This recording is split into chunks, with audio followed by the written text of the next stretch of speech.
Hey everyone, welcome to the show. I have an update to share about one of Trump's Capitol insurrectionists. It's time for an episode of Where Are They Now? Matthew Bledsoe was arrested. Patrick Montgomery was in court. Jonathan Manapa will stay in federal custody. No, I don't take responsibility at all. So 43-year-old Tennessee resident Albuquerque Head facilitated one of the most brutal attacks on an officer on January 6th. He was seen on video outside the mouth of the Lower West Terrace Tunnel. He carried a knife on his hip, and he maneuvered into the tunnel, and he accepted a gas mask from another member of the mob. Then he moved to the front of the police line and he started pushing against an officer's riot shield. At some point, he obtained a stolen riot shield, and then he used that to strike at the police line. After using that shield, he then used a second shield. He somehow lost the first shield, got a second shield. He used it to push against the officers. And while he was holding the shield with one hand, he used his other hand to strike Officer Michael Fanone's hand, which he was using to brace himself in the doorway inside of this tunnel. So the officers eventually managed to push the mob closer to the mouth of the tunnel, but Head continued to use the stolen riot shield to push against Officer Fanone. Then Head wraps his arm around Fanone's neck, and they exchanged a few words. They weren't audible on the body cam footage, but then Head was heard saying to Fanone, quote, "I'm going to try to help you out here. You hear me?" To which Officer Fanone replied, "Thank you," because he really thought the guy meant it. Head then yells to the mob as he's dragging Officer Fanone into the violent mob, "Hey, I got one."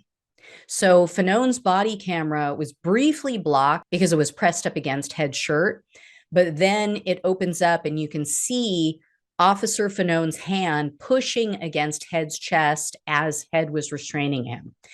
As Head continued to drag Fanone into the crowd, January 6th defendant Daniel Rodriguez stepped up, and he uses a taser that he got from someone else, and he tasers the back of Fanone's neck multiple times. At the same time, another defendant, Kyle Young, grabbed one of Fanone's arm to try to restrain him even further.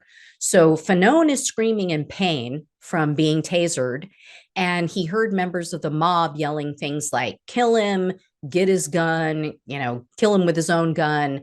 And Fanone yelled out, "I have kids." He was hoping someone in this frenzied mob would have some shred of human decency left. So as other members of the mob surrounded Fanone, they actually did step up to try to protect him from their fellow cult members. Head was seen on video repeatedly reaching for Fanone again. He kept trying to get at him again to continue the assault. And at one point, he actually managed to grab Fanone's shoulder and he pulled him back towards himself.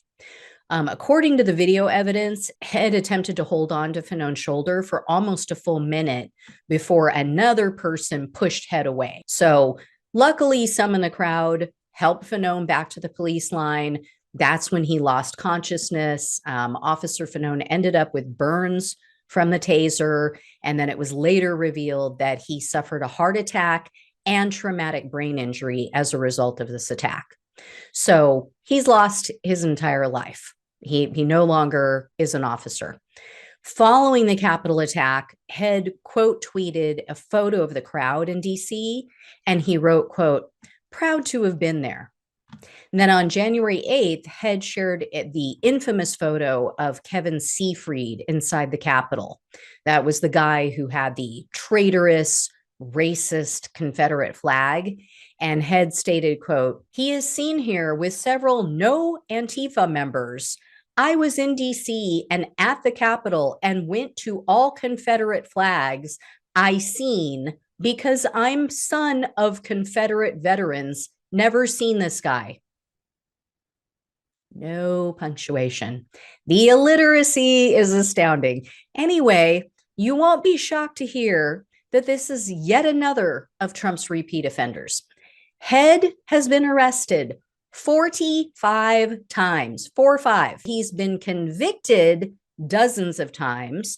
And although the prosecutor notes that many of these were nonviolent crimes, they were things like theft, drug possession, DUI, he also has been convicted numerous times for physically abusing his girlfriend. It could be multiple girlfriends. I'm not sure. The sentencing memo wasn't clear, but here's what they said. In 2001, he was sentenced for trying to run his girlfriend's car off the road.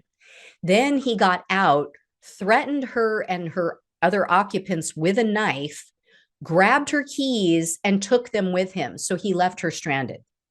In 2006, Head was sentenced for forcing his girlfriend to the ground.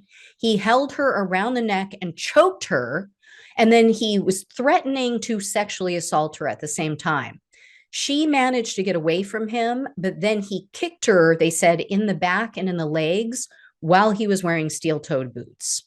Head was also sentenced in that same year for punching his girlfriend in the face. But wait, there's more. In 2011, Head was sentenced to jail again for assaulting this same woman and her child. Apparently, he threw food at his girlfriend, and then her younger son yelled at him to stop. So then Head pushed him. Then he struck the girlfriend in the face. The girlfriend's other son then pushed Head out of the house. And then Head broke the sliding glass door and then assaulted the son who pushed him out of the house. Oh, and he also flashed his gun and threatened to shoot the girlfriend. So Head was arrested for January 6th. On April 14th of last year, he was charged in a superseding indictment with obstructing an official proceeding, 2 counts of civil disorder, assaulting officers, entering restricted grounds, disorderly conduct on restricted grounds, 2 counts of impeding ingress or egress, and 2 counts of physical violence. Following Head's arrest, he tried to claim that he was pushed into the tunnel where he assaulted the officers. He said he couldn't get out because, everybody was just pushing, couldn't move. Clearly, with all of the video evidence against him, that lie was untenable. So in May of this year, Head pleaded guilty to the assault charge. So he was facing up to 8 years in prison, 3 years of probation, and $250,000 in fines.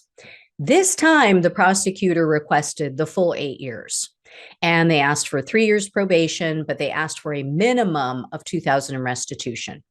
Head's attorney asked for leniency. They tried to claim that he just got entangled with Officer Fanone. So U.S. District Judge Amy Berman Jackson took offense to that statement, and she said, quote, "You cannot minimize what happened by using less objectionable verbs." And the judge also told Head, quote, "He was your prey. He was your trophy."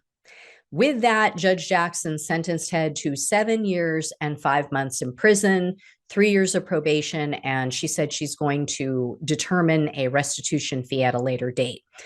Apparently, also, this violent psycho has 2 daughters at this point. He also has a fiancée, and I guess she was weeping in court as the verdict was read. She had pleaded for leniency in a letter to the court, and she wrote, quote, "It's the women who will suffer." Well, maybe you should have kept his ass at home. Or maybe don't get involved with someone with a history of violence to begin with. He sure wasn't thinking about his kids or his fiancée on January 6th. Once again, Trump was more important. That's all he was thinking about. So I don't want to hear it now. And I can't believe that the judge didn't give the full 8-year sentence. I also fought the prosecutor. They allowed this guy to plead down to only 1 felony count, even with his extensive violent criminal history. So I have no doubt we will hear more about this guy. Rest assured, he's the scorpion. It's in his nature. Anyway, guys, I will let you know if I hear any more. Thank you so much for watching and listening. Take care, and I'll talk with you soon.